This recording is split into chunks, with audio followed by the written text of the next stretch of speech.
Isang mapagpalang araw po sa inyong lahat. Sa araw na ito, panibagong video, panibagong vlog naman ang ating gagawin. At sa araw na ito, isi-share ko po sa inyo ang aming kusina dito po sa Main Galley.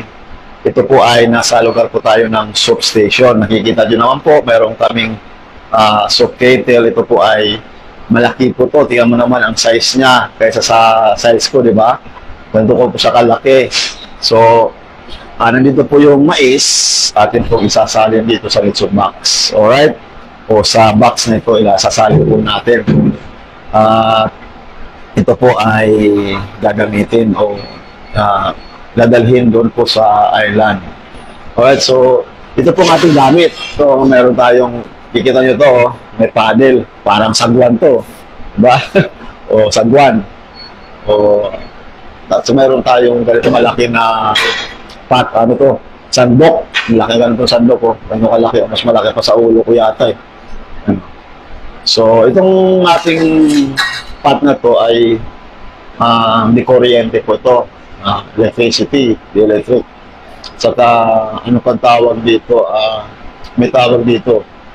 Sorry kung alam nyo, comment na lang kayo sa baba. Ito po ay pinipindot lang natin para siya bumaba.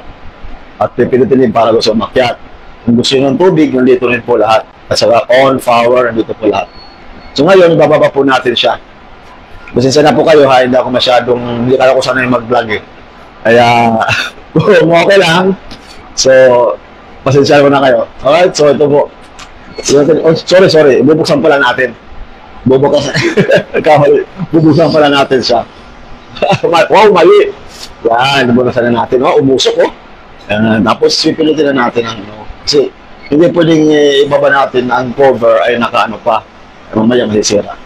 So ngayon yun. Pipilitin na natin.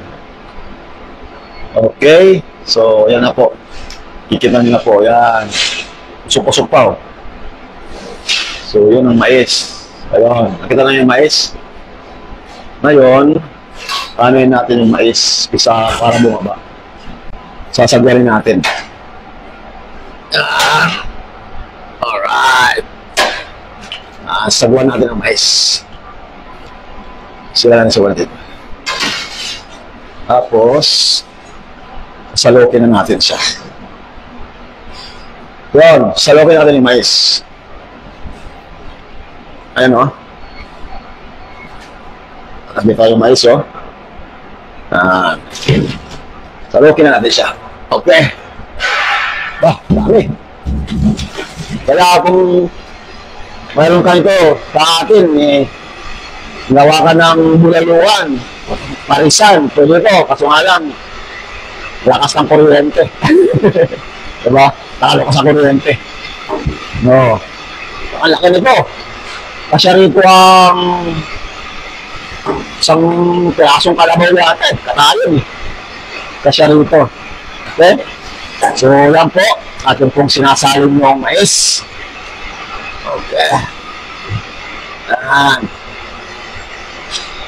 Yung maingay talaga sa kusina. Okay. So,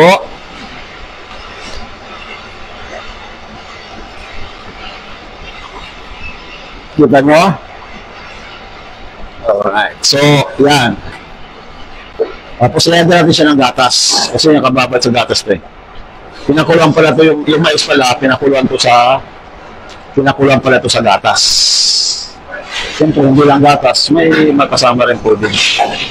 Pero mas marami yung gatas. Okay? So yan po, papakita ko po sa inyo. Okay? Papakita ko po sa inyo. Yan. Ayan po. Yan. Saka yun ang mais. Yan. Yan. Saka yung mga pindutan. Ayan. So, alright. So, hanggang muna tayo. Maraming salamat po sa inyong panonood. Please follow for more. God bless you all.